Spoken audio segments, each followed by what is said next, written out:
Hello and welcome everyone. आज के इस सेशन में हम थर्मोडायनेमिक्स को डिस्कस करने वाले हैं। थर्मोडायनेमिक्स की अगर बात की जाए तो थर्मोडायनेमिक्स ये टॉपिक डिस्कवर हुआ है या फिर फॉर्मुलेट किया गया फिजिसिस्ट और इंजीनियर्स से, लेकिन इसका मोर और लेस यूज़ और भी हुआ है केमिस्ट्री के अंदर और लाइफ साइंस के अंदर। अगर बात की जाए थर्मोडायनेमिक्स की तो यहाँ पे थर्मोडायनेमिक्स के अंदर थर्मो जो वर्ड है, थर्मो ये वर्ड डिराइव हो गया है हीट से, और यहाँ पे जो डायनेमिक्स है ये डायनेमिक्स ये बता रहा है दैट इज मोमेंट या फिर इसे हम कह सकते हैं नॉट स्टेशनरी। यानी अगर बात की जाए थर्मोडायनेमिक्स की तो यहाँ पे हीट के लिए जो ओरिजिनल टर्म डिफाइन होकर आ रहा है that is something called energy.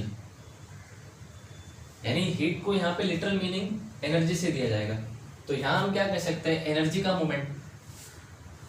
लेकिन ओरिजिनली एनर्जी का मूवमेंट नहीं होता, ओरिजिनली एनर्जी का ट्रांसफॉर्मेशन होता है, तो हम इसे कह सकते हैं एनर्जी का ट्रांसफॉर्मेशन।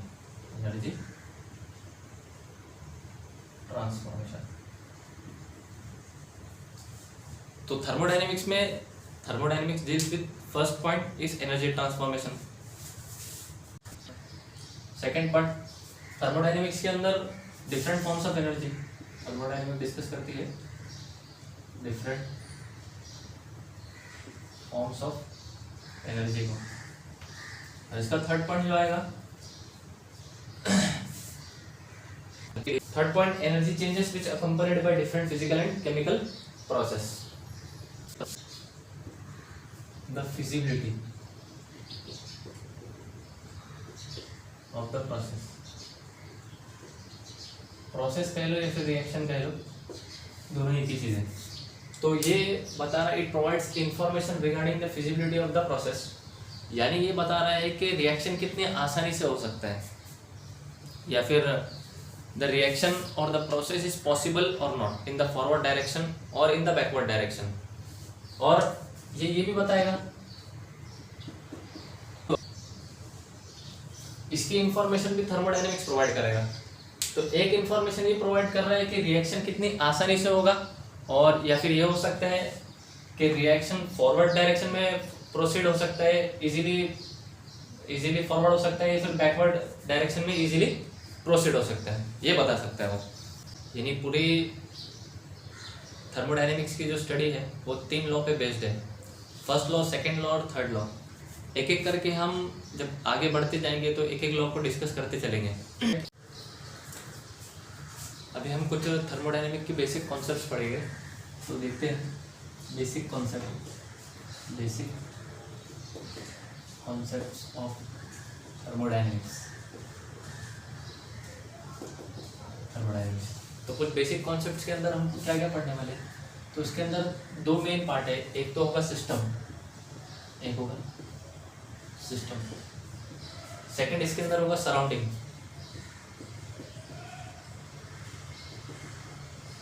फिर हम इसके अंदर बेसिक कॉन्सेप्ट के अंदर पढ़ सकते हैं that is types of system,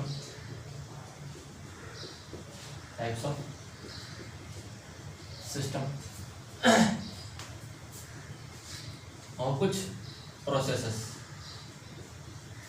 और प्रोसेस के अलावा हम अलग से पढ़ सकते हैं स्टेट फंक्शन।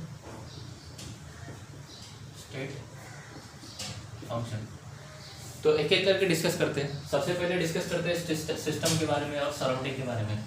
सिस्टम और सराउंडिंग की अगर बात की जाए, सिस्टम और सराउंडिंग ये दोनों यूनिवर्स के पार्ट हैं। यूनिवर्स,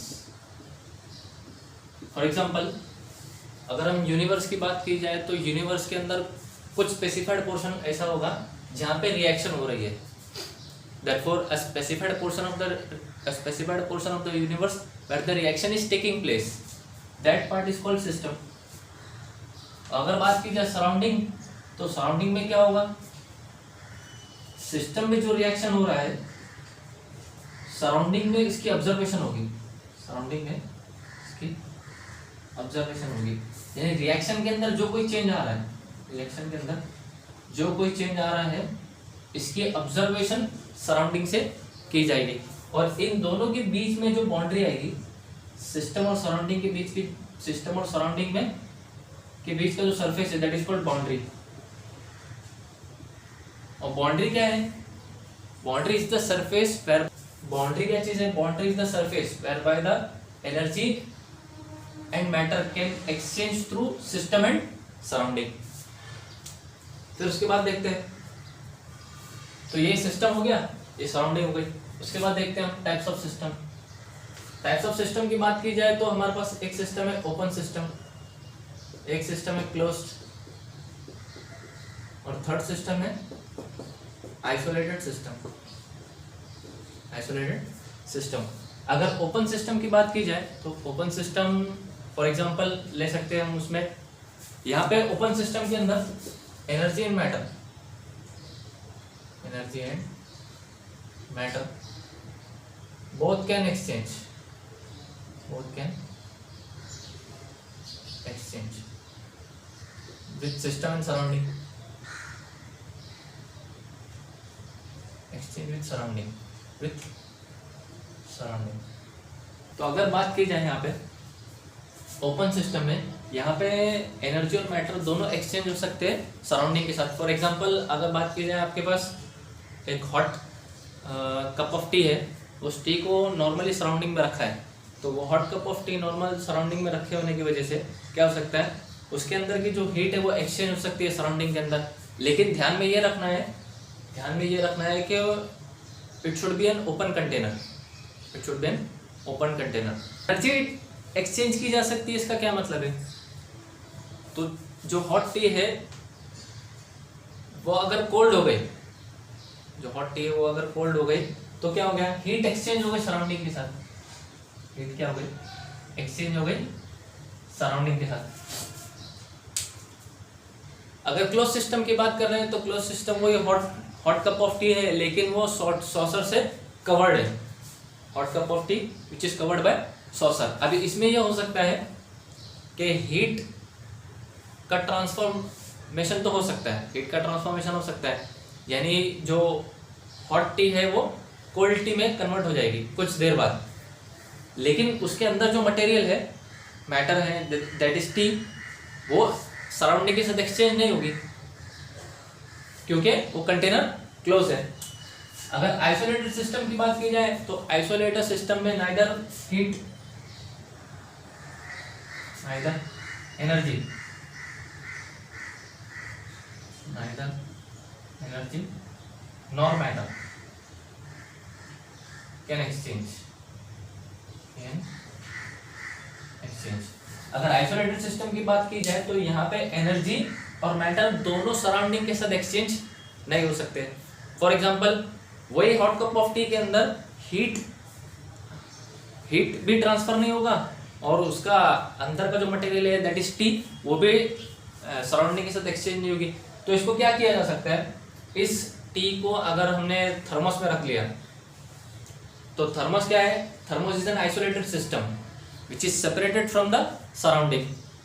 वो सराउंडिंग से सेपरेट किया गया और उसको आइसोलेट किया गया है, जिसकी वजह से अंदर जो हीट है वो सराउंडिंग के साथ एक्सचेंज नहीं हो सकती, और साथ में जो अंदर का मैटर है वो भी एक्सचेंज सराउंडिंग के साथ नहीं होगा। इस वजह से इसको क्या कह सकते हैं, आइसोलेटेड सिस्टम। अब उसके बाद बच गया प्रोसेसेस। अब कुछ प्रोसेसेस देखते हैं।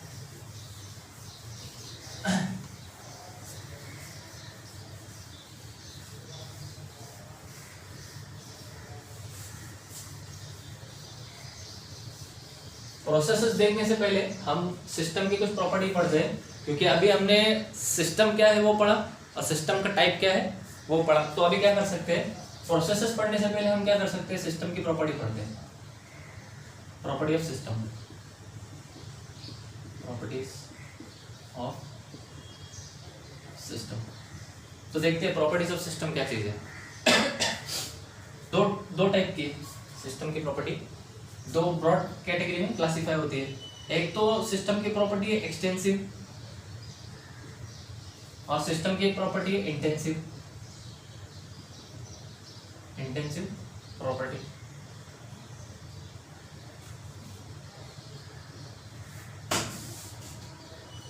सिस्टम की एक प्रॉपर्टी एक्सटेंसिव प्रॉपर्टी है, सिस्टम की एक प्रॉपर्टी एक्सटेंसिव प्रॉपर्टी है। तो क्या मतलब है? The magnitude of the property depends on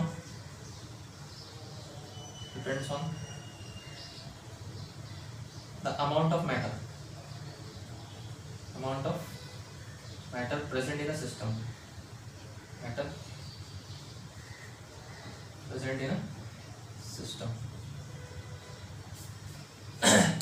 यहाँ पे एक्सटेंसिव प्रॉपर्टी सिस्टम के अंदर मैटर की अमाउंट कितनी उस पर डिपेंड करती है।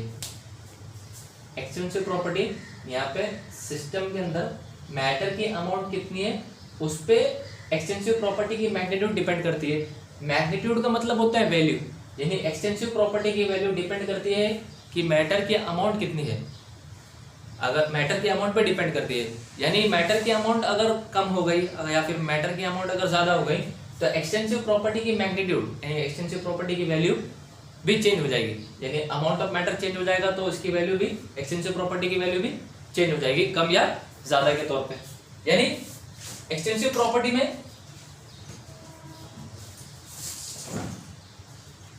प्रॉपर्टी में सबसे इंपॉर्टेंट अमाउंट ऑफ मैटर ये चेंज नहीं होना चाहिए।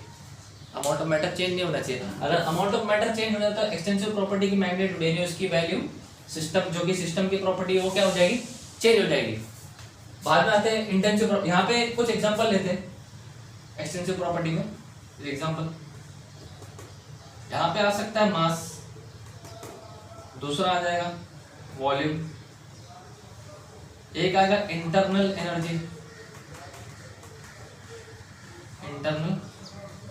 एनर्जी, लास्ट वन आएगा हीट कैपेसिटी। यहाँ पे मास और वॉल्यूम तो आसान है, mass is some weight and volume तो लिक्विड के मेजर करने के लिए लिया जाता है। बस यहाँ internal energy and heat capacity, इसको हम आगे डिस्कस करने वाले हैं। इंटेंसिव प्रॉपर्टी को देखते हैं। Intensive property does not depend on amount of matter, does not depend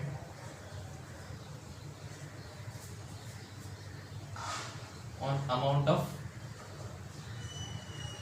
matter present in a system,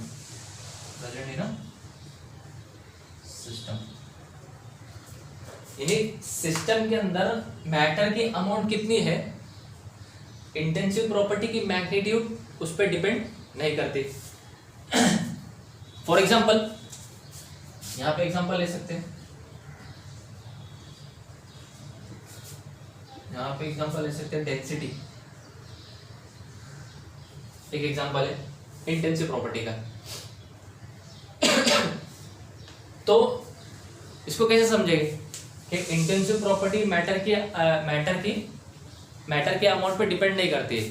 तो इसमें एग्जांपल ले सकते हैं कि आपके पास कोई ऑयल हो, आपके पास ऑयल है, वो ऑयल एक ऑयल आपके पास 5 ml का है, एक ऑयल आपके पास एक ऑयल आपके पास 5 ml का, और वही ऑयल आपके पास 100 ml का, और वही ऑयल आपके पास 1 किलो का, 1000 ml का, 1000 ml। तो एक ऑयल आपके पास 5 ml का है, एक ऑयल आपके पास 100 ml का है, एक ऑयल आपके पास 1000 ml का है। इसकी अमाउंट तो कुछ भी है, 5 ml, 100 ml है, 1000 ml, तो इसकी ml तो कितनी भी हो सकती है, लेकिन डेंसिटी सबके लिए क्या होगी, सेम होगी। 5 ml के लिए भी सेम डेंसिटी आने वाली है, 100 ml के लिए और 1000 ml के लिए भी सेम डेंसिटी आने वाली है। इस वजह से density does not change with respect to amount.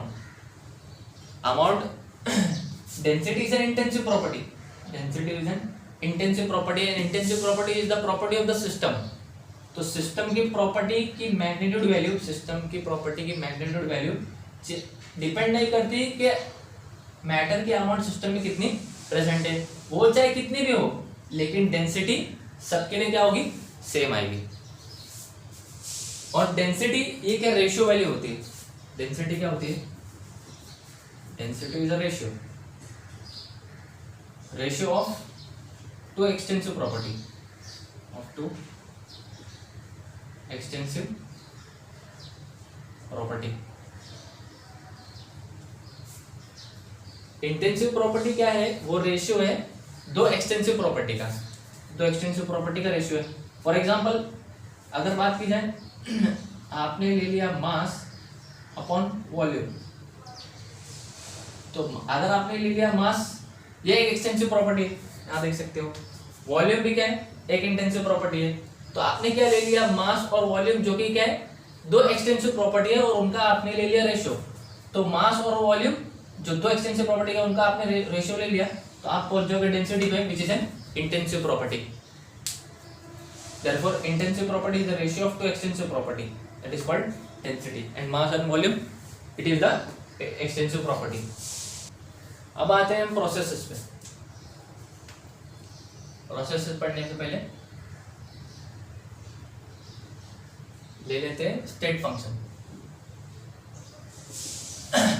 State function की अगर बात की जाए तो state function depends on state variable. State function depend करता है, depends on state variable. State function को समझने के लिए स्टेट वेरिएबल समझना पड़ेगा, और स्टेट वेरिएबल को समझने के लिए पहले स्टेट समझना होगा। तो स्टेट क्या है,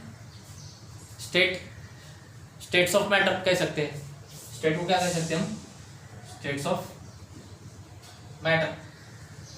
और स्टेट्स ऑफ मैटर को हम ये कह सकते हैं, can be classified into solid, liquid and gas.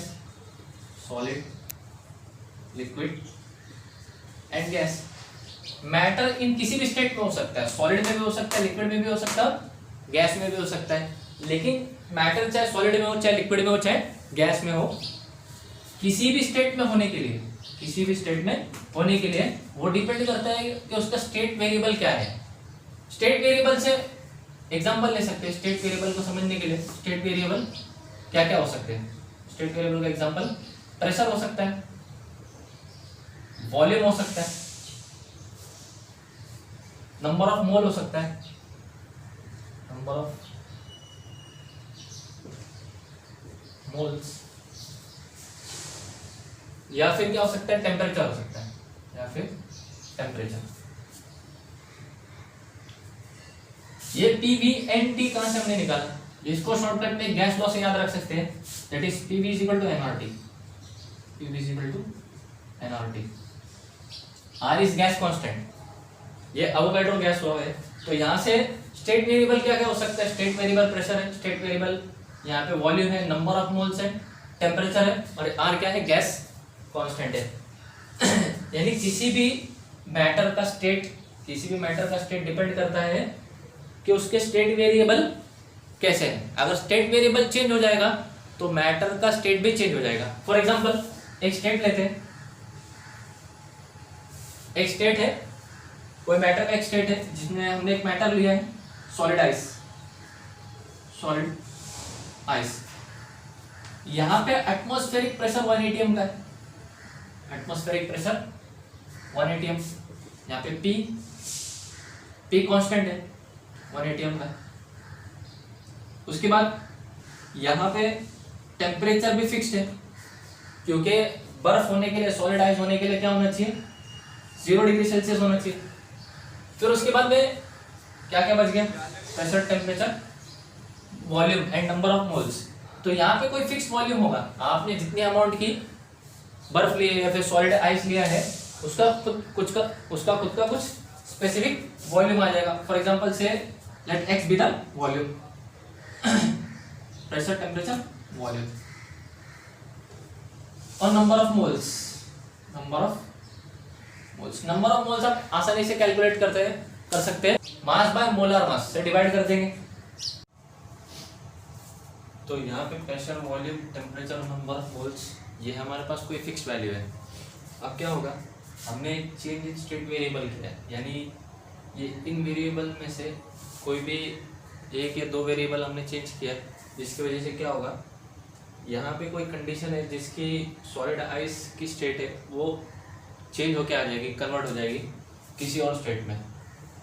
For example यहाँ पे हमने टेम्परेचर को 0 डिग्री सेल्सियस रखा था, प्रेशर हमारा 1 atm था, और यहाँ पे कुछ x हमारा वॉल्यूम थी, और यहाँ पे y नंबर ऑफ मोल्स था, ये कुछ फिक्स वैल्यू था। तो स्टेट वेरिएबल इनमें से कोई भी वेरिएबल को चेंज करने की वजह से, फॉर एग्जांपल अगर हमने टेम्परेचर चेंज कर दिया, जिसकी वजह से क्या हो जाएगा, यहाँ पे इस मटेरियल की स्टेट चेंज हो जाएगी। फॉर एग्जांपल टेम्परेचर 0 डिग्री से अगर ज़्यादा कर देंगे तो जो सॉलिड आइस की कंडीशन है वो लिक्विड वाटर में कन्वर्ट हो जाएगी, लिक्विड वाटर। तो एक नवा स्टेट वेरिएबल तैयार हो जाएगा। टेम्परेचर की चेंज होने की वजह से इसका स्टेट, टेम्परेचर के चेंज होने की वजह से इसका स्टेट चेंज हो जाएगा। और टेम्परेचर क्या चीज़ है, एक स्टेट वेरिएबल है। तो टेम्परेचर चेंज होने की वजह से, स्टेट वेरिएबल चेंज होने से एक नवा स्टेट एस्टेब्लिश हो चुका है। तो हम देख सकते हैं कि वो चेंज होके P2, V2, T2 और N2।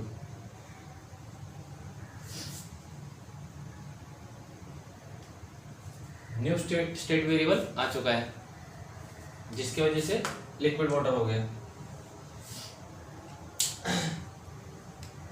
यहाँ पे टेम्परेचर क्या हो गया, इंक्रीज हो गया। तो स्टेट वेरिएबल चेंज होने की वजह से क्या होगा, स्टेट वेरिएबल किसी भी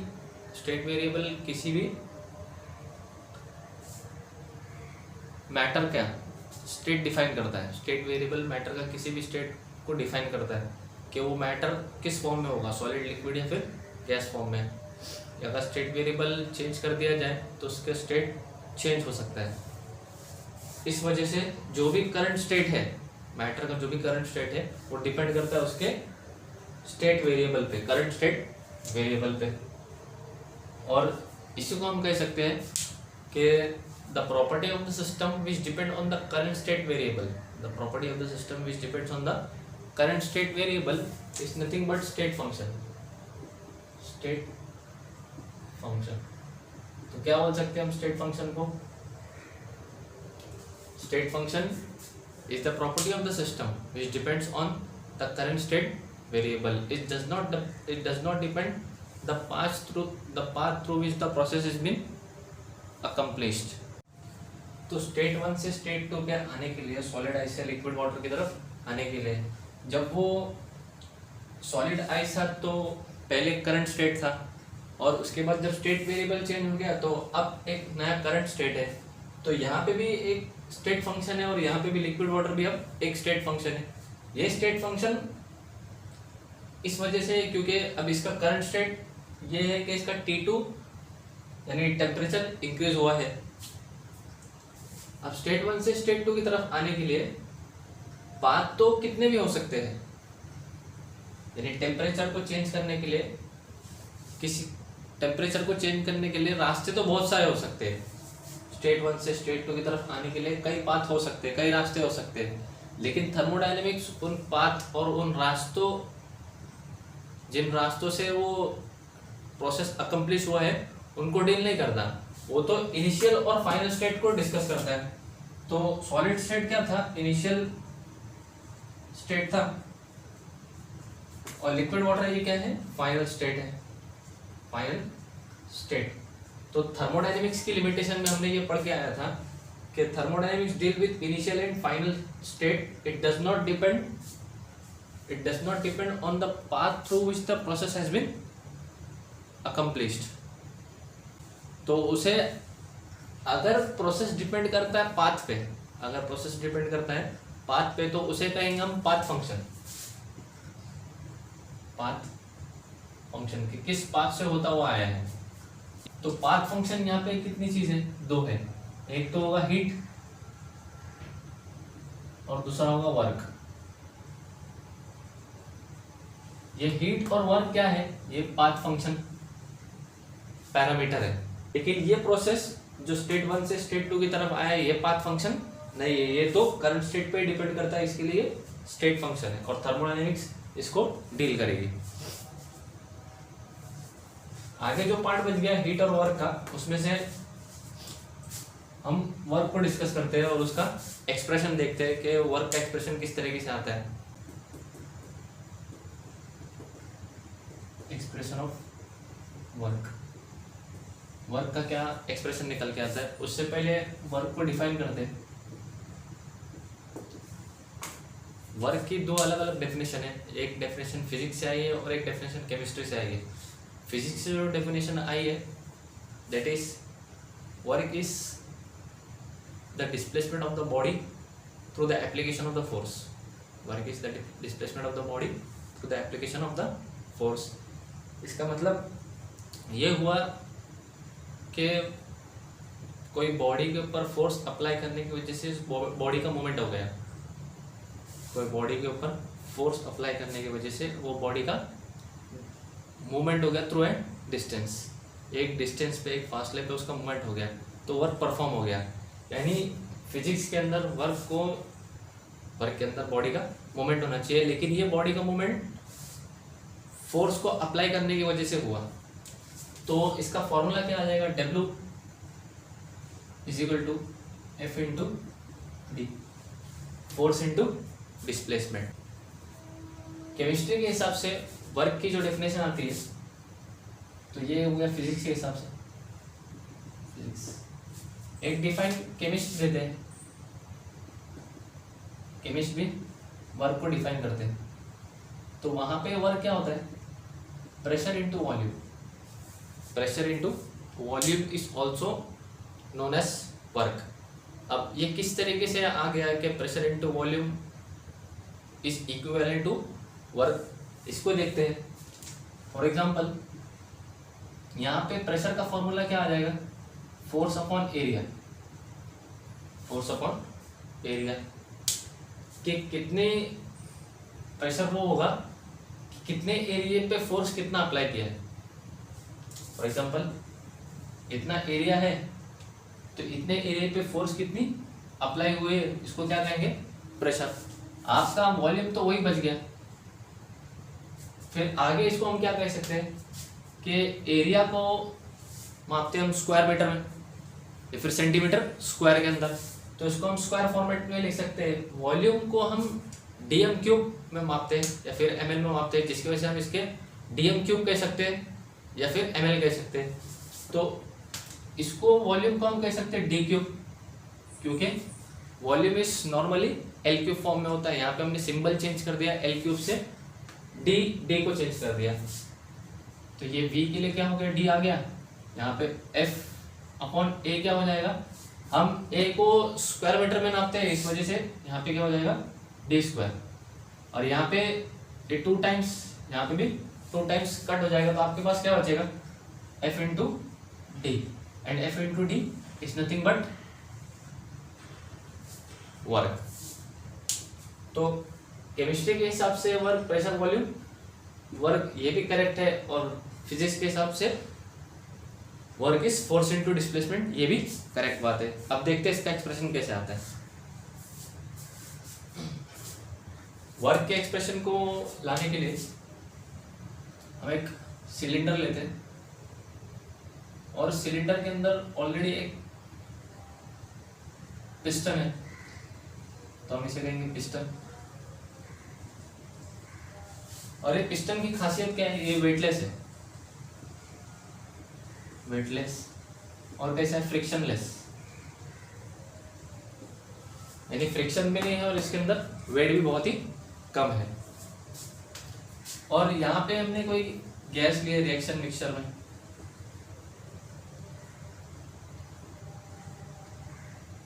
तो दीज आर गैसेस।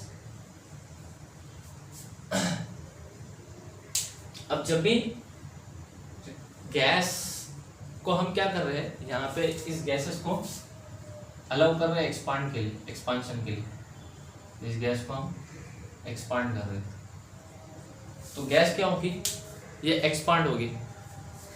तो जब भी गैस एक्सपांड होगी तो जिसकी वजह से इसका फोर्स अप्लाई होगा पिस्टन के ऊपर, और फोर्स अप्लाई होगा पिस्टन के ऊपर तो पिस्टन ऊपर की तरफ मूव करेगा, और पिस्टन ऊपर की तरफ मूव करेगा तो ये मूव होते होते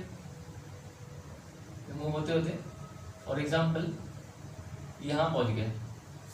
तो इसको हमने फॉर एग्जाम्पल ले लिया V1 और इसको ले लिया हमने V2। V1 is initial volume, क्योंकि शुरू में वॉल्यूम इतनी थी, और जब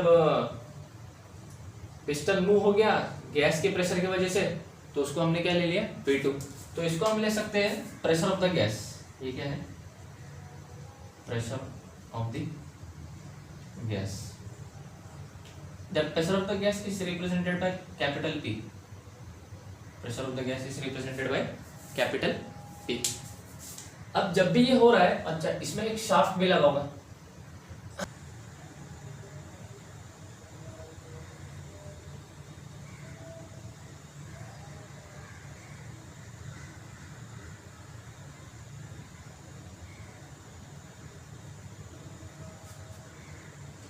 तो जैसा शाफ्ट इसके अंदर लगा होगा ऐसा शाफ्ट इसके अंदर भी लगा होगा, और जब वो वॉल्यूम V1 से V2 की तरफ चला जाएगा, ये हम गैस प्रेशर अप्लाई कर रहा है पिस्टन के ऊपर, लेकिन against the constant external pressure, यानी हम बाहर से एक प्रेशर अप्लाई करके रखे, कांस्टेंट एक्सटर्नल प्रेशर, यानी हमने एक फिक्स वैल्यू का, फिक्स अमाउंट का एक बाहर से एक प्रेशर बना के रखा है, किसके ऊपर? पिस्टन के ऊपर, जो बाहर से प्रेशर को फोर्स कर रहा है नीचे की तरफ। लेकिन गैस का प्रेशर क्या कर रहा है? वो पिस्टन को ऊपर की तरफ मूव कर रहा है। अगर कांस्टेंट एक्सटर्नल प्रेशर को गैस के प्रेशर से अगर ज्यादा कर दिया, हम कांस्टेंट एक्सटर्नल प्रेशर को ले सकते हैं Px। अगर Px अगर बहुत ज्यादा हो जाएगा P से, प्रेशर ऑफ द गैस से, एक्सटर्नल प्रेशर गैस जो फोर्स अप्लाई कर रहा है उससे अगर ज्यादा हो जाएगा तो पिस्टन नीचे की तरफ मूव करेगा। That is called as reversible process. ये तो प्रोसेस रिवर्स हो जाएगा, लेकिन हमें तो ये क्या करना है कि पिस्टन को ऊपर की तरफ मूव करवाना है। तो हमें क्या करना होगा हर बार कि Px को कम लेना होगा और प्रेशर ऑफ द गैस को ज्यादा लेना होगा। तो यहाँ पे गैस की प्रेशर ज्यादा होगी और Px क्या होगा? थोड़ा कम होगा। तो ये कंडीशन नहीं होगी, यहाँ पे क्या होगा? गैस का प्रेशर ज्यादा होगा Px से। ये कंडीशन यहाँ पे अप्लाइड है। तो जब भी गैस प्रेशर अप्लाई कर रहा है पिस्टन पे और वो ऊपर की तरफ, ऊपर की डायरेक्शन की तरफ मूव कर रहा है पिस्टन वॉल्यूम V1 से V2 की तरफ at a constant external pressure, तो यहाँ पे हम देख सकते हैं W is equal to force into displacement में, वही फॉर्मूला होगा। लेकिन यहाँ पे जो फोर्स है पिस्टन के ऊपर, जो फोर्स लग रही है that is against a constant external pressure. जो pressure constant and already maintain है उसके अगेंस्ट में फोर्स काम कर रही है, उसको इंडिकेट करने के लिए हम क्या कहते हैं?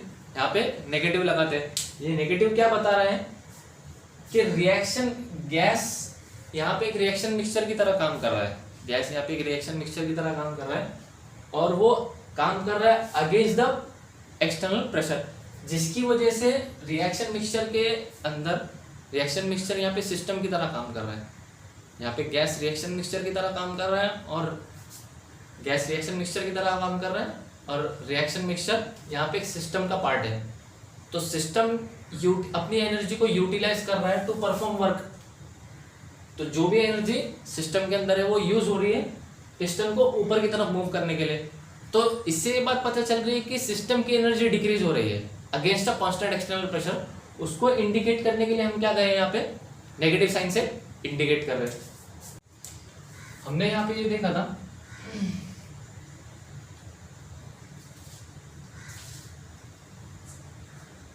P इंटू वी को हम लिख रहे थे यहाँ पे P क्या था? F by A into V. हम प्रेशर की जगह पे हमने क्या लिखा? फोर्स इंटू एरिया, और वॉल्यूम वैसे लिखा। लेकिन देखो अगर यहाँ पे A मल्टीप्लाई हो जाए तो हमें क्या मिल जाएगा? फोर्स मिल जाएगा। देयरफॉर हम ये कह सकते हैं force is equal to pressure into area. Force को क्या कह सकते हैं हम, प्रेशर इनटू एरिया। तो फोर्स की जगह पे क्या लिख सकते हैं, प्रेशर इनटू एरिया। तो ये फोर्स के लिए हो गया, और नेगेटिव साइन उसी तरीके से रहेगी। और यहाँ पे क्या होगा, इनटू डी, वैसे का वैसे आ जाएगा। नेक्स्ट देखते हैं यहाँ पे ए इंटू डी क्या चीज है, ए इंटू डी देखते हैं। ए ये एरिया है पिस्टन का, ये जो भी एरिया है ये ए है जिस पे फोर्स अप्लाई हो रही है, वो एरिया हो गया। और यहाँ पे डी क्या चीज है, डिस्टेंस कवर। तो V1 से V2 ये क्या है, डिस्टेंस है। तो इतने एरिया और इतने डिस्टेंस, इतने डिस्टेंस को हम क्या कह सकते हैं, वॉल्यूम कह सकते हैं। इतने एरिया और इतने डिस्टेंस को हम क्या कह सकते हैं, वॉल्यूम।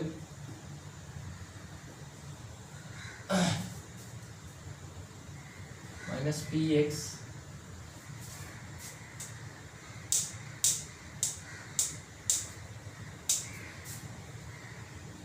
इंटू क्या हो जाएगा, डेल्टा भी हो जाएगा।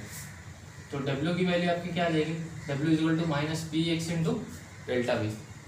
या फिर हम इसे कह सकते हैं, और डेल्टा भी क्या होता है, V2 माइनस V1 होता है। तो हम W इज इक्वल टू क्या कह सकते हैं, minus P X into V2 minus V1। ये आ गया एक्सप्रेशन ऑफ वर्क। यहाँ पे जो फोर्स है उसके जगह पे हमने px इंटू ए लिया है। ये इस वजह से क्योंकि जो फोर्स है यहाँ पे एक्सटर्नल कांस्टेंट प्रेशर का, ये क्या कर रहा है, गैस की प्रेशर को अपोज कर रहा है। तो गैस के प्रेशर को अपोज करने की वजह से हमने क्या ले लिया, इसको फोर्स को एक्सटर्नल प्रेशर ले लिया। क्योंकि जो फोर्स आ रहा है गैस के प्रेशर की वजह से, उसके अगेंस्ट में एक्सटर्नल प्रेशर काम कर रहा है, इस वजह से हमने इसको ले लिया। इस वजह से px ये बहुत इंपॉर्टेंट और मेजर रोल प्ले करता है वर्क परफॉर्म होने के लिए। अगर px ये अगर ना हो तो कोई वर्क नहीं हुआ, इस तरीके से कंसिडर किया जाता है। उसको समझने के लिए हम क्या ले सकते हैं, फ्री एक्सपांशन पढ़ सकते हैं। फ्री एक्सपांशन, फ्री एक्सपांशन में क्या होगा, यहां पे px इक्वल टू 0 होगा। फ्री एक्सपांशन में बाहर से कांस्टेंट एक्सटर्नल प्रेशर कोई नहीं होगा, हमने बाहर से कोई प्रेशर अप्लाई नहीं किया। तो px की वैल्यू को यहाँ पे अगर पुट किया जाए, for example w is equal to minus px into delta v, तो px की जगह पे अगर हमने 0 ले लिया तो इंटू डेल्टा v, तो ये वैल्यू क्या आ जाएगी, 0 आ जाएगी। That is w is equal to 0। That is called free expansion, and it is been considered that no work is performed और no work is done when there will be no constant external pressure. If there is no constant external pressure, it is been considered according to thermodynamics, there will be no work is done. Therefore the entire work performed or entire work is done is totally depend on the how much the external pressure is kept. If there will be no external pressure, no work is been done as considered. वो process वाला part बच गया था, तो process को पढ़ते हैं। Processes total 5 different types के हैं, जिसमें से 4 मेजर टाइप्स के प्रोसेसेस जो हैं उसको डिस्कस करते हैं। तो एक उसके अंदर है आइसोथर्मल प्रोसेस। सेकेंड प्रोसेस इसके अंदर आता है आइसोकोरिक। थर्ड इसके अंदर आता है आइसोबैरिक। और चौथा इसके अंदर आएगा एडियाबैटिक प्रोसेस। अगर आइसोथर्मल प्रोसेस की बात की जाए तो आइसोथर्मल में temperature remains constant through out the process, यानी जब तक कि पूरी प्रोसेस होगी टेम्परेचर कांस्टेंट रहेगा। अगर टेम्परेचर कांस्टेंट होता है तो सिस्टम के अंदर जो इंटरनल एनर्जी है वो चेंज नहीं होगी।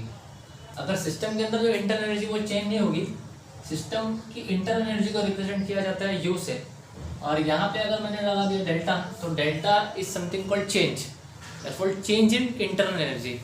सिस्टम की इंटरनल एनर्जी चेंज नहीं हो रही है, यानी डेल्टा यू के अंदर कोई चेंज नहीं आएगा, तो क्या हो सकता है, डेल्टा यू जीरो आ सकता है।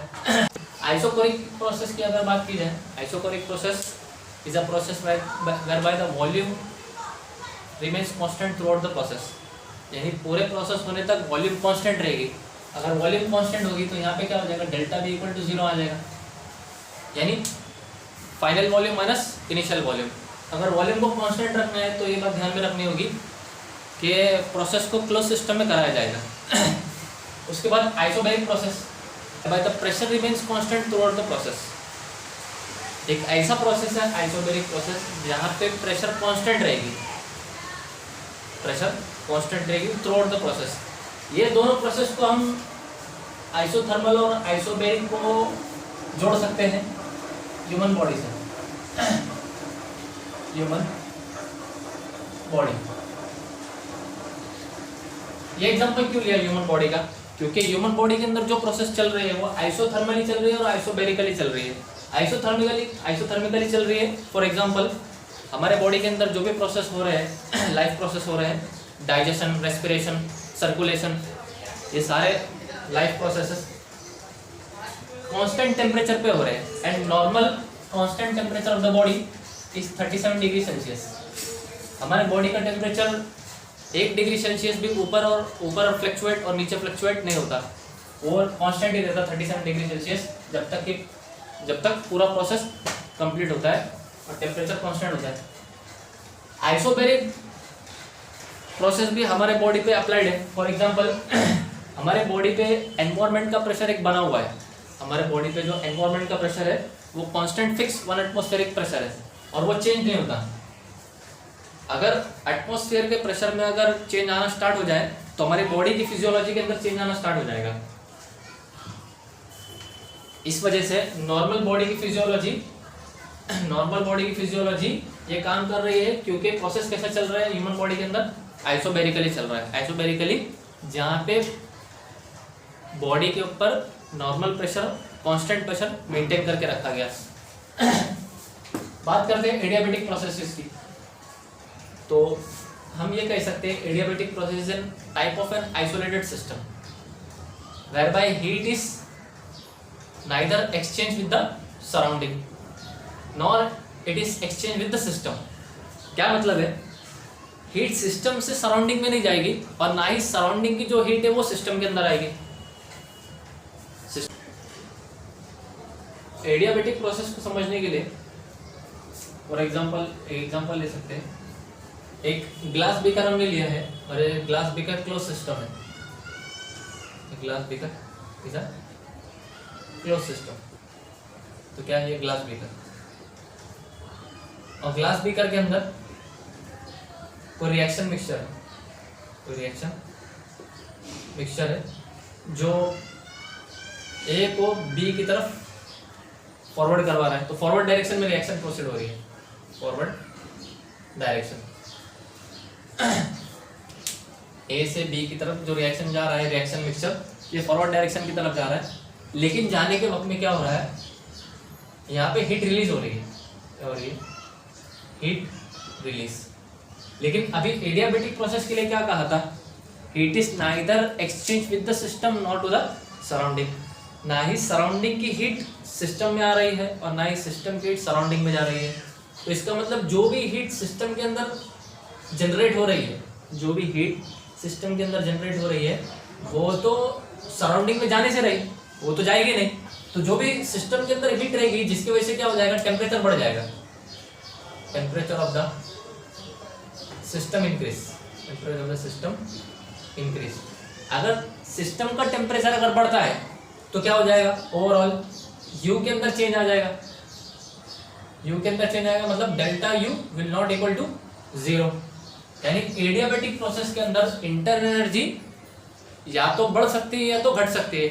अगर प्रोसेस एक्सोथर्मिक है, एक्सोथर्मिक का मतलब जहां पे रिएक्शन फॉरवर्ड हो रहा और हीट बाहर रिलीज हो रही है, लेकिन वो हीट सिस्टम के बाहर नहीं जा पा रही है, वो हीट सिस्टम के बाहर नहीं जा पा रही है। इस वजह से सिस्टम का टेम्परेचर बढ़ने की वजह से क्या हो गया, यू बढ़ जाएगा, इंटरनल एनर्जी बढ़ जाएगी और इंटरनल एनर्जी के अंदर चेंज आ जाएगा। लेकिन अगर एंडोथर्मिक प्रोसेस हो रहा है जहां पे ए से बी फॉरवर्ड होने के वक्त में क्या हो सकता है कि सिस्टम के अंदर जो भी एनर्जी होगी, सिस्टम के अंदर जो भी एनर्जी होगी, सिस्टम की एनर्जी रिएक्शन मिक्सचर यूटिलाइज करेगा और ए से बी की तरफ फॉरवर्ड करेगा। तो क्या हो जाएगा, यू घट जाएगा कि सिस्टम की एनर्जी घट जाएगी, तो डेल्टा यू भी क्या हो जाएगा, घट जाएगा, मतलब डेल्टा यू जीरो नहीं आएगा। इसका मतलब एडियाबैटिक और आइसोथर्मल प्रोसेस के अंदर, एडियाबैटिक और आइसोथर्मल प्रोसेस ये दोनों है तो सिमिलर देखने में, लेकिन यहाँ पे मेन चीज क्या होगी, यहाँ पे delta U equal to zero आ जाएगा। सिस्टम के टेम्परेचर में यहाँ पे चेंज नहीं आएगा, लेकिन यहाँ पे सिस्टम के टेम्परेचर में चेंज आएगा। इस वजह से यहाँ पे इंटरनल एनर्जी बढ़ भी सकती है, घट भी सकती है, therefore delta U not equal to zero. तो ये मेजर डिफरेंस है आइसोथर्मल और एडियाबैटिक प्रोसेस में, delta U will not equal to zero. अब हम डिस्कस करेंगे laws of thermodynamics. Laws of thermodynamics. Laws of thermodynamics में सबसे फर्स्ट लॉ है laws of conservation of energy, law of conservation of energy. इस law of conservation of energy में energy, इसमें statement क्या आ सकता है, energy is neither be created nor be destroyed but it is converted into one form to another form, total energy in the universe remains constant. तो ये कुछ points हैं इसके फर्स्ट लॉ के।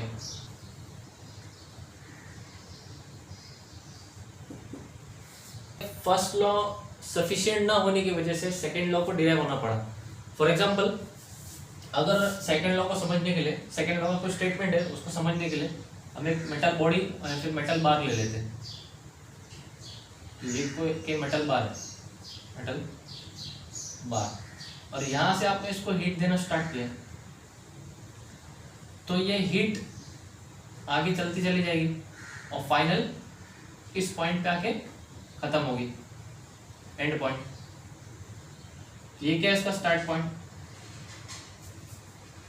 तो हीट कहां से कहां जा रही है, from hotter body to colder part.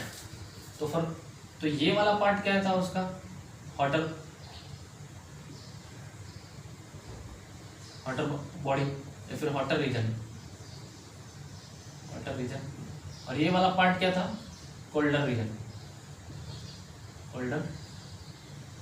Reason, अब हीट का ट्रांसफर कहां से कहां पे हुआ है, हॉटर रीजन से कोल्डर रीजन की तरफ हुआ है। लेकिन अगर फर्स्ट लॉ को हम देखेंगे, total energy in the universe remains constant, it can be converted to one form to another form. तो इसकी वजह से ये भी देखा जा सकता है कि यहाँ से फर्स्ट लॉ की वजह से ये भी देखा जा सकता है कि यहाँ से यहाँ हीट का ट्रांसफर भी पॉसिबल है फर्स्ट लॉ की वजह से, रिवर्स डायरेक्शन में। लेकिन नेचर में इस तरीके से पॉसिबल नहीं है कि कोल्डर बॉडी के पास भी कुछ ना कुछ अमाउंट की हीट है, लेकिन ये वाली हीट इस वाली से कम है। इस वजह से जो स्पॉन्टेनियस प्रोसेस होगा वो ज्यादा से कम की तरफ होगा, तो यहाँ पे हीट ज्यादा है और अपने कम की तरफ जाएगा। कभी ऐसा नहीं होगा, नेचर में कोई प्रोसेस ऐसा नहीं होता है जहाँ पे कम से ज्यादा की तरफ आता है, कि फर्स्ट लॉ अलाउ कर रहा है इस तरीके से। इस वजह से सेकेंड लॉ को डिराइव होना पड़ गया। तो सेकेंड लॉ ने एक स्टेटमेंट कहा है, तो इसका स्टेटमेंट निकल के आएगा, the spontaneous flow of heat, the spontaneous flow of heat is always directional from higher temperature to lower temperature. तो ये एक स्टेटमेंट बन गया सेकेंड लॉ का statement. First statement, spontaneous flow of heat is always unidirectional from higher temperature to lower temperature. Heat cannot be completely converted into equivalent amount of work without producing permanent changes.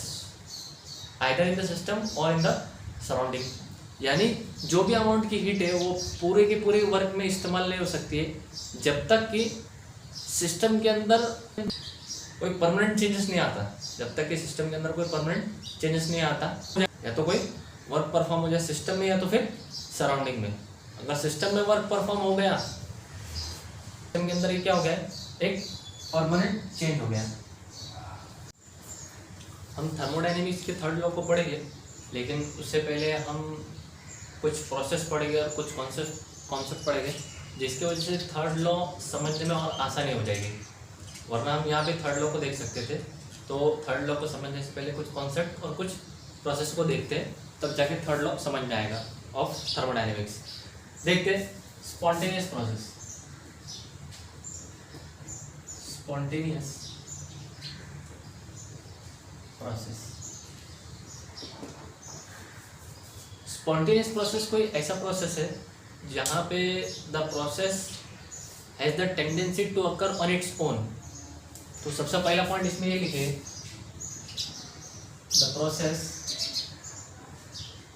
Has the tendency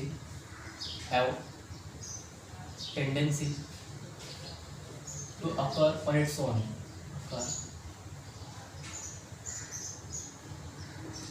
on its own, ये ऐसा process है जो अपने आप से होता है and do not require any external influence. यानी इसको बाहर से कोई एनर्जी देने की ज़रूरत नहीं होगी।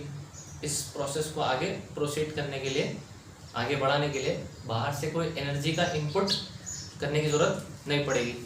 एंड डज नॉट रिक्वायर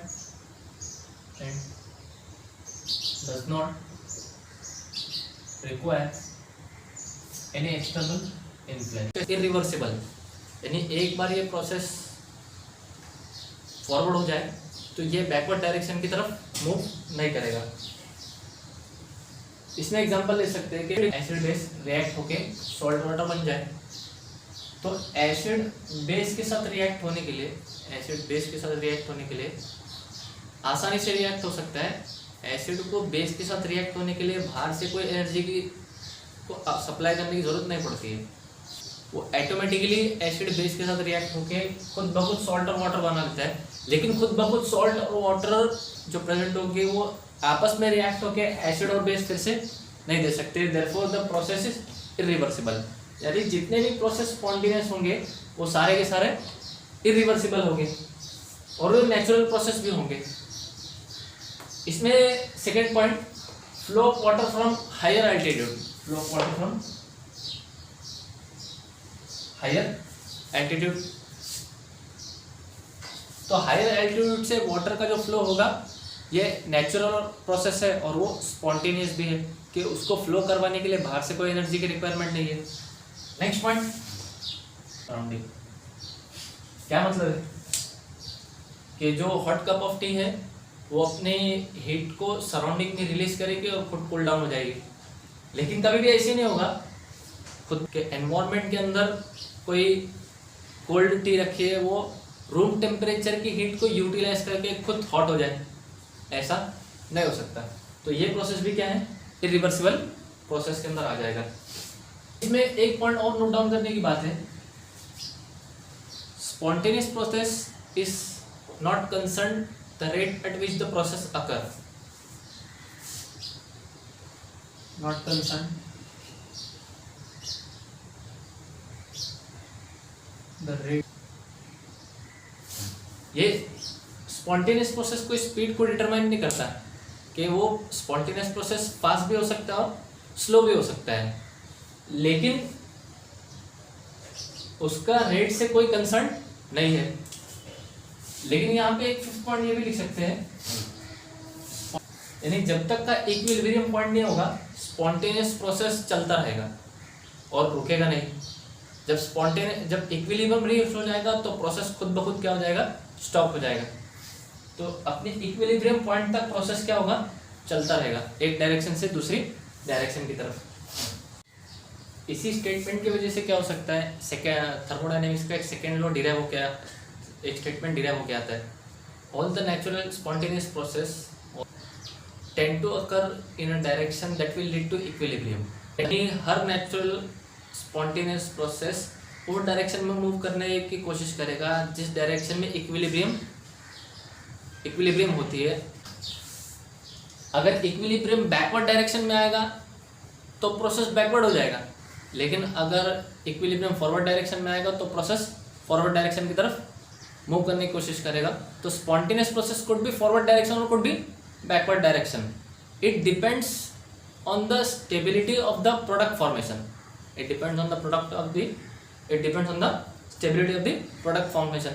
यानी जो प्रोडक्ट फॉर्म हो रहा है रिएक्टेंट के जरिए से जो प्रोडक्ट बन रहा है उसके अंदर स्टेबिलिटी कितना है। यानी रिएक्शन होता ही क्यों है, रिएक्शन क्यों होता है, रिएक्शन होता ही इस वजह से होता है ताकि स्टेबिलिटी अचीव की जाए। जब स्टेबिलिटी अचीव हो जाती है तो रिएक्शन बंद हो जाता है। यानी हर रिएक्शन फॉरवर्ड हो रहा है नेचर के अंदर, अपनी स्टेबिलिटी की तरफ, जहाँ पे उसकी एनर्जी लेवल कम है। अब हम थर्मोडायनेमिक्स में बहुत इंपॉर्टेंट टॉपिक की तरफ मूव हो रहे हैं, जिसको डिस्कस करने की वजह से कुछ टॉपिक और डिराइव होगी, जिसकी अंडरस्टैंडिंग थर्मोडायनेमिक्स में बहुत इंपॉर्टेंट है। और जो टॉपिक लाइफ साइंस के अंदर, केमिकल साइंस के अंदर, फिजिकल साइंस के अंदर भी बहुत इंपॉर्टेंट है। देखते हैं energy and spontaneity. Energy and spontaneity, यहाँ पे दो चीज़ के बीच में रिलेशनशिप एस्टेब्लिश किया गया है, एनर्जी और स्पॉन्टेनियस प्रोसेस के बीच में। स्पॉन्टेनियस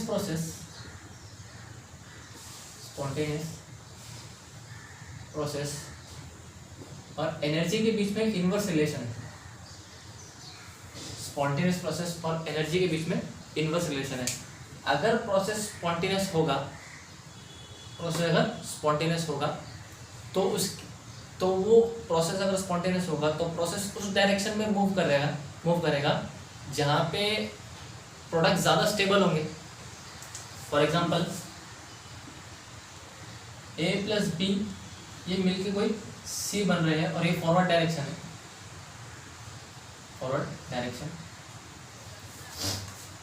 तो A प्लस B आपस में रिएक्ट क्यों है, क्योंकि ये अनस्टेबल थे। किसके मुकाबले में, प्रोडक्ट C के मुकाबले में। तो A प्लस B ये आपस में रिएक्ट हो गए, इस वजह से स्टेबिलिटी को अचीव करने के लिए तो A प्लस B आपस में रिएक्ट हो गए और यहाँ पे C प्रोडक्ट की तरफ पहुँच गए जहाँ पे स्टेबिलिटी ज़्यादा है। और इसी तरीके से जैसे स्पॉन्टेनियस प्रोसेस और एनर्जी की रिलेशनशिप इनवर्स है, इसी तरीके से स्टेबिलिटी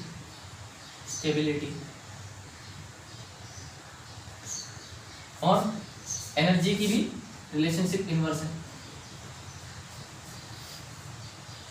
स्टेबिलिटी और एनर्जी की रिलेशनशिप इनवर्स है। अगर ये पार्ट समझ में आएगा तो ये पार्ट भी समझ में आ जाएगा। देखते हैं यहाँ पे A प्लस बी रिएक्ट होकर C का फॉर्मेशन कर रहा है, इस वजह से क्योंकि A प्लस बी कम स्टेबल है तो यहाँ पे हम लिख सकते हैं लेस स्टेबल। और C का फॉर्मेशन हो गया, C प्रोडक्ट बना रहा है तो C इज मोर स्टेबल। तो लेस स्टेबल से मोर स्टेबल की तरफ मूवमेंट हो रहा है रिएक्शन का, लेस स्टेबल से मोर स्टेबल की तरफ रिएक्शन का मूवमेंट हो रहा है। इसका मतलब जहाँ पे स्टेबिलिटी कम है वहाँ पे एनर्जी लेवल ज़्यादा है, तो जहाँ पे स्टेबिलिटी कम है वहाँ पे हाई एनर्जी लेवल, वहाँ पे हम क्या लिख सकते हैं, हाई एनर्जी लेवल। लेकिन यहाँ पे देखो जहाँ पे स्टेबिलिटी बहुत ज़्यादा है यहाँ पे एनर्जी लेवल कम होगी, तो यहाँ पे less energy level.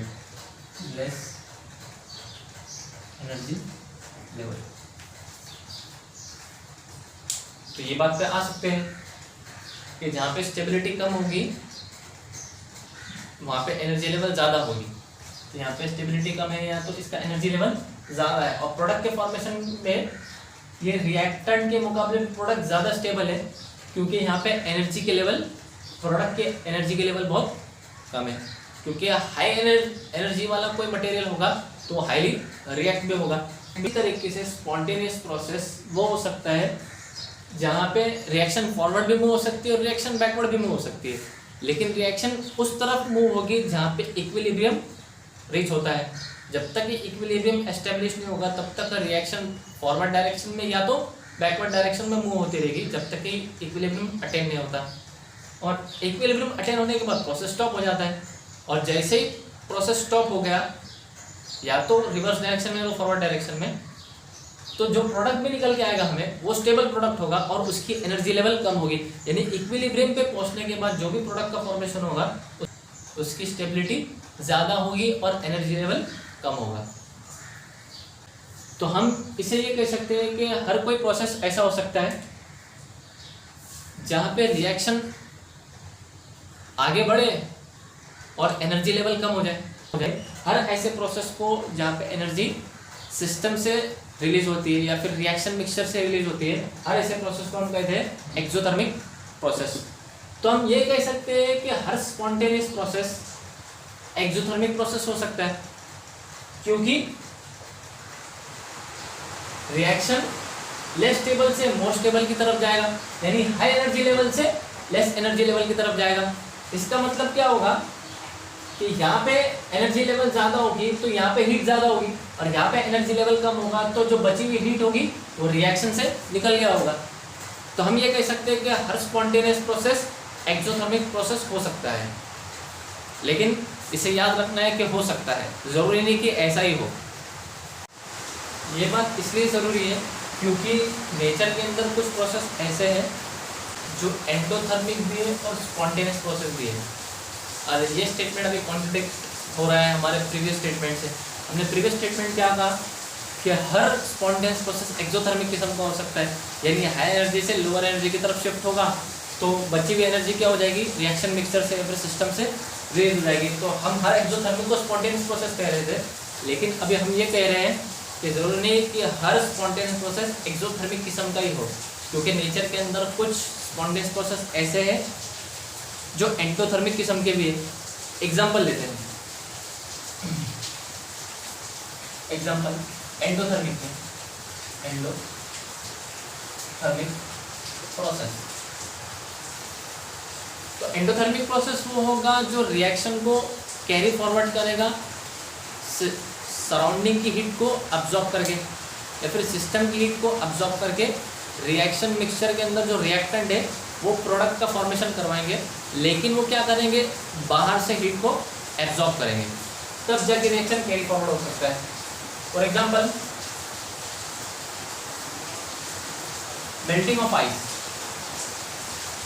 Melting of ice above 0 degree centigrade, above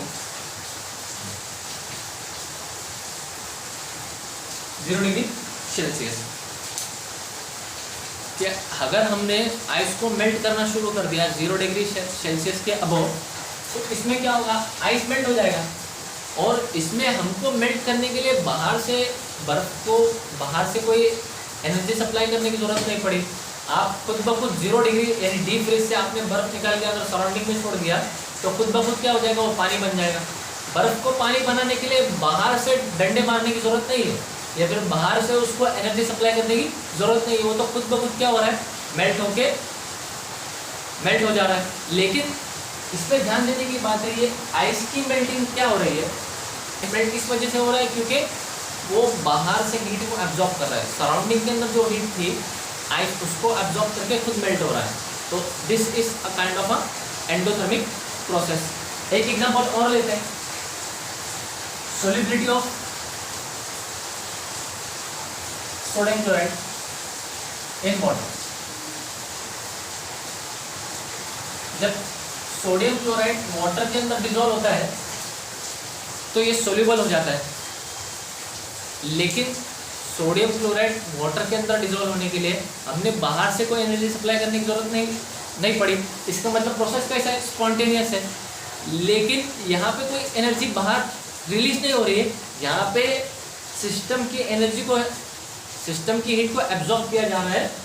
system की एनर्जी को एब्जॉर्ब किसने किया, सॉल्ट ने किया। यानी सिस्टम की एनर्जी कौन है, यहाँ पे सिस्टम, यहाँ पे वाटर सिस्टम है, और NaCl ने वाटर के अंदर जो ऑलरेडी प्रेजेंट हीट थी उसको ऑब्जॉर्व किया और अपने आप को डिसॉल्व किया। तो ये प्रोसेस भी कैसा है, एंडोथर्मिक प्रोसेस है। एंडोथर्मिक है लेकिन ये भी स्पॉन्टेनियस प्रोसेस है। इसका मतलब क्या हुआ, हम कंक्लूजन नहीं दे सकते कि एक्सोथर्मिक प्रोसेस ही स्पॉन्टेनियस हो सकता है या एंडोथर्मिक प्रोसेस ही स्पॉन्टेनियस हो सकता है, जो अभी हमने देखा। इस वजह से कोई न्यू टर्म कॉइन होके आएगा या फिर किसी और चीज की जरूरत है जो स्पॉन्टेनिटी को बता रही है, वो देखते हैं क्या है। यानी स्पॉन्टेनियस प्रोसेस सिर्फ एक्सोथर्मिसिटी और एंडोथर्मिसिटी पे डिपेंड नहीं है, वो किसी और टर्म पे भी, किसी और कॉन्सेप्ट पे भी डिपेंड है, और वो कॉन्सेप्ट है एंट्रोपी। तो देखते हैं एंट्रोपी क्या चीज है। Entropy is a measure of disorderness. Entropy ये मेजरमेंट है किसी डिसऑर्डर का, कि कितना ज्यादा डिसऑर्डर हुआ है, कि जितना ज्यादा डिसऑर्डर होगा उतना एंट्रोपी ज्यादा होगी, जितना ज्यादा डिसऑर्डर होगा एंट्रोपी उतनी ज्यादा होगी। और entropy is represented by capital S. Entropy is represented by capital S. और एंट्रोपी क्या चीज है, एंट्रोपी ये स्टेट फंक्शन है, ये स्टेट फंक्शन है।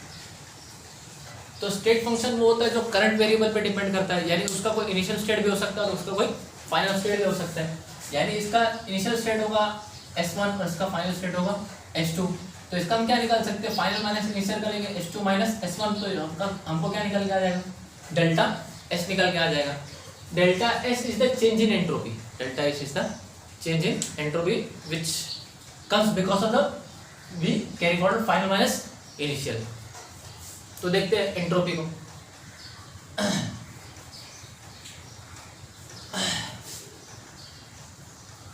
तो ये क्या बता रहा है, डिसऑर्डरनेस की मेजरमेंट को बताता है कि जितनी ज्यादा डिसऑर्डरनेस होगी उतनी एंट्रोपी ज्यादा होगी।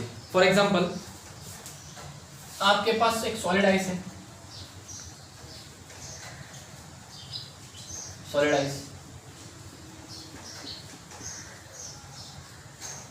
सॉलिड आइस, फिर आपके पास लिक्विड वाटर है,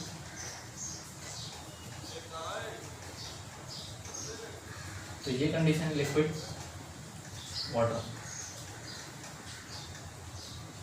फिर आपके पास कोई कंडीशन है that is water vapour, that is water vapour. तो ये मैटर के 3 अलग अलग स्टेट है एक ही मटेरियल के। ये मैटर के एक ही मैटर के 3 अलग अलग स्टेट्स है। यहाँ पे मैटर तो वही है, that is H2O। Solid ice के अंदर भी वो H2O, लिक्विड वाटर के अंदर भी वो H2O, वाटर वेपर के अंदर भी वो H2O के मॉलिक्यूल्स रहेंगे। लेकिन इसमें क्या होगा, यहाँ पे सॉलिड आइस के अंदर मॉलिक्यूल एकदम क्लोजली कॉम्पैक्ट हो गए, और इतने क्लोजली कॉम्पैक्ट हो गए कि इनको हिलने की भी जगह नहीं होगी, या आपस में हिल भी नहीं सकते। तो ये समझ लेना, यहाँ पे मॉलिक्यूल्स और एटम्स सॉलिड आइस के अंदर इतने ज़्यादा क्लोजली कॉम्पैक्ट हो गए कि इनको हिलने की भी जगह नहीं होगी, तो इसमें कोई वाइब्रेशन किस्म का नहीं होगा। इस वजह से सॉलिड आइस जो भी हो सकते हैं या फिर सॉलिड का कोई मटेरियल हो सकता है, वो पोर करने की कैपेसिटी नहीं रखता है। लेकिन जैसे वो लिक्विड हो जाता है तो उसके अंदर पोरिंग कैपेसिटी आ जाती है, क्योंकि यहाँ पे मॉलिक्यूल इसके मुकाबले में थोड़े से अपार्ट होते हैं, थोड़े से दूर होते हैं। लेकिन यहाँ पे वाटर वेपर में अगर देखा जाए तो वाटर वेपर में वाटर के मॉलिक्यूल्स, H2O के मॉलिक्यूल्स, एक मॉलिक्यूल यहाँ होंगे H2O के, दूसरा मॉलिक्यूल H2O का यहाँ होगा, तो तीसरा H2O का वहाँ होगा, तीसरा यहाँ होगा, चौथा यहाँ होगा, पांचवा यहाँ होगा, यानी एकदम सेपरेट सेपरेट हो गए। अगर इसको आप देखो, सॉलिड आइस को, लिक्विड वाटर को और वाटर वेपर को, तो इन सब के अंदर वाटर के मॉलिक्यूल है, लेकिन वो मॉलिक्यूल गैसियस फॉर्म में है, गैसियस फॉर्म। यहाँ पे वाटर मॉलिक्यूल गैसियस फॉर्म में,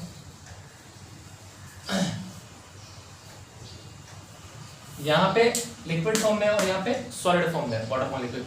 तो इसके हिसाब से आप से अगर सवाल पूछा जाए कि एंट्रोपी इन तीनों स्टेट में से, मैटर के तीनों स्टेट में से किसमें एंट्रोपी सबसे ज्यादा होगी, तो उसका आंसर सबसे आसान होगा कि एंट्रोपी तो वाटर वेपर में सबसे ज्यादा होगी। क्यों? क्योंकि यहाँ पे तो बहुत ऑर्डर्ड कंडीशन है, यहाँ पे मॉलिक्यूल्स एकदम अग्रीगेट है और ये क्रिस्टल स्ट्रक्चर में बंधे हुए हैं, जिसके वजह से एंट्रोपी की वैल्यू कम हो जाएगी। क्योंकि हमने क्या कहा था, entropy is the measure of disorderness, कि जितनी ज्यादा डिसऑर्डरनेस होगी उतनी ज्यादा क्या होगी। तो उसमें हमें यही समझना है कि डिसऑर्डरनेस जितनी ज्यादा होगी एंट्रोपी की वैल्यू उतनी ज्यादा होगी, यानी डेल्टा एस की वैल्यू उतनी बढ़ के आएगी। डेल्टा एस हमेशा क्या होगा, ये जीरो से बड़ा होगा, क्योंकि हमको डेल्टा एस यानी एंट्रोपी की वैल्यू ज़्यादा आनी चाहिए, क्योंकि हमें डिसऑर्डरनेस ज़्यादा चाहिए। हमें अगर डिसऑर्डरनेस ज़्यादा चाहिए और हम इस प्रोसेस को स्पॉन्टेनियस कह रहे हैं, सॉलिड आइस से लिक्विड वाटर का बनना एक स्पॉन्टेनियस प्रोसेस है और लिक्विड वाटर से वाटर वेपर का बनना एक स्पॉन्टेनियस प्रोसेस है। यहाँ से यहाँ और यहाँ से यहाँ प्रोसीड करने के लिए बाहर से कोई एनर्जी सप्लाई करने की ज़रूरत नहीं है, तो प्रोसेस स्पॉन्टेनियस भी है। और यहाँ पे मेजर ऑफ द डिसऑर्डरनेस, ये डिसऑर्डरनेस की वैल्यू भी ज़्यादा आ रही है, तो इसका मतलब ये हम कह सकते हैं कि डिसऑर्डरनेस का ताल्लुक स्पॉन्टेनियस प्रोसेस से, कि प्रोसेस कि जितनी ज़्यादा एंट्रोपी की वैल्यू ज़्यादा होगी, हम कह सकते हैं प्रोसेस उतना ही ज़्यादा स्पॉन्टेनियस हो सकता है। तो हम ये कह सकते हैं स्पॉन्टेनियस प्रोसेस के लिए कि प्रोसेस खुद ब खुद हो जाए, उसके लिए डेल्टा एस पॉजिटिव होना चाहिए, यानी डेल्टा एस जीरो से बड़ा होना चाहिए। तो हम ये कह सकते हैं डेल्टा एस जीरो से बड़ा होगा, तो डेल्टा एस जीरो से बड़ा होगा तो प्रोसेस कैसा होगा, प्रोसेस स्पॉन्टेनियस होगा, स्पॉन्टेनियस। लेकिन अगर डेल्टा एस अगर जीरो से अगर कम होगा, जीरो से कम का मतलब क्या होगा, नेगेटिव में चला जाएगा। यहाँ पे जीरो से ज़्यादा क्या होगा, डेल्टा एस पॉजिटिव में चला जाएगा, तो इसको लिख लेते हैं। यहाँ पे डेल्टा एस अगर जीरो से बड़ा है तो इसका क्या हो जाएगा, डेल्टा एस आपका पॉजिटिव आएगा, और यहाँ पे डेल्टा एस अगर जीरो से अगर कम रहा तो इसका क्या हो जाएगा, डेल्टा एस नेगेटिव आ जाएगा। तो यहाँ पे अगर डेल्टा एस नेगेटिव हो गया यानी डिसऑर्डरनेस कम हो गई, यानी एंट्रोपी की वैल्यू कम हो गई, एंट्रोपी की वैल्यू कम हो गई, इसका मतलब ये हम ये कह सकते हैं कि प्रोसेस स्पॉन्टेनियस नहीं होगा, वो नॉन स्पॉन्टेनियस होगा। तो डेल्टा एस जब भी नेगेटिव में चला जाएगा तो हम इसे कह सकते हैं process non spontaneous, process non spontaneous.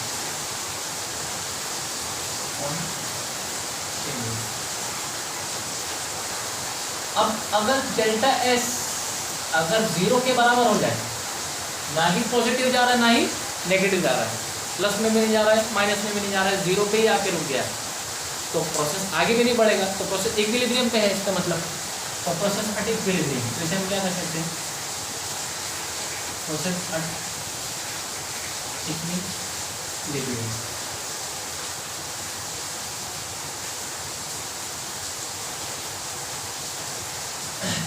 जिस तरीके से डेल्टा एस मैटर करता है प्रोसेस को स्पॉन्टेनियस बताने के लिए, इसी तरीके से एक और कॉन्सेप्ट है that is Gibbs free energy, वो भी मैटर करता है प्रोसेस को स्पॉन्टेनियस बनाने के लिए। देखते हैं हम उसको। गिब्स फ्री एनर्जी को डिस्कस करने से पहले हम थर्मोडायनेमिक के थर्ड लॉ का एक स्टेटमेंट डिराइव करना चाहते हैं, क्योंकि अभी हमने एंट्रोपी पढ़ के आया था। एंट्रोपी में हमने ये देखा कि डिसऑर्डरनेस जितनी ज़्यादा होगी डेल्टा एस उतना पॉजिटिव होगा और प्रोसेस उतना स्पॉन्टेनियस हो सकता है। लेकिन अगर हम इसका रिवर्स कर ले, इस स्टेटमेंट का अगर रिवर्स कर ले, तो ये हो सकता है कि डेल्टा एस नेगेटिव में चला जाए और डिसऑर्डरनेस बिल्कुल भी कम हो, डिसऑर्डरनेस बिल्कुल भी कम हो, तो हम ये कह सकते हैं कि प्रोसेस स्पॉन्टेनियस नहीं होगा। ये बात सही है, लेकिन ये चीज़ इसके लिए अप्लाइड हो रही है, ये थर्ड लॉ का एक स्टेटमेंट बन के आ जा रहा है। एंट्रोपी के स्टेटमेंट को अगर रिवर्स करना शुरू किया जाए तो ये थर्ड लॉ का स्टेटमेंट बनता चला जा रहा है। तो थर्ड लॉ का स्टेटमेंट ये हमें ये बता रहा है, a perfectly ordered crystalline structure has an entropy value zero at absolute zero temperature. यानी इसका मतलब क्या है कि कोई परफेक्टली ऑर्डर क्रिस्टलाइन स्ट्रक्चर है तो उसका जो एंट्रोपी की वैल्यू वो जीरो निकल के आएगी एट जीरो टेम्परेचर पे, क्योंकि परफेक्टली ऑर्डर क्रिस्टल स्ट्रक्चर में पार्टिकल जो अरेंज होंगे एकदम ऑर्डर फॉर्म में, तो डिसऑर्डरनेस बिल्कुल नहीं होगी। तो डेल्टा एस पॉजिटिव तो आने से रहा, वो तो नहीं आएगा। तो डेल्टा एस कैसा चला जाएगा, नेगेटिव में चला जाएगा, आपका नेगेटिव में नहीं चला जाएगा, उसका डेल्टा एस तो जीरो हो जाएगा एट एब्सोल्यूट जीरो टेम्परेचर। ये आपका एक थर्ड लॉ का एक स्टेटमेंट निकल के आ रहा है। अब आगे बढ़ते हैं हम गिब्स फ्री एनर्जी पे। गिब्स फ्री एनर्जी ये क्या चीज़ है? Gibbs free energy is a quantity used to measure. Gibbs free energy क्या है? एक वो क्वांटिटी है, वो मापने के लिए इस्तेमाल की जाती है। It is used to measure the maximum amount of work done in the thermodynamic system.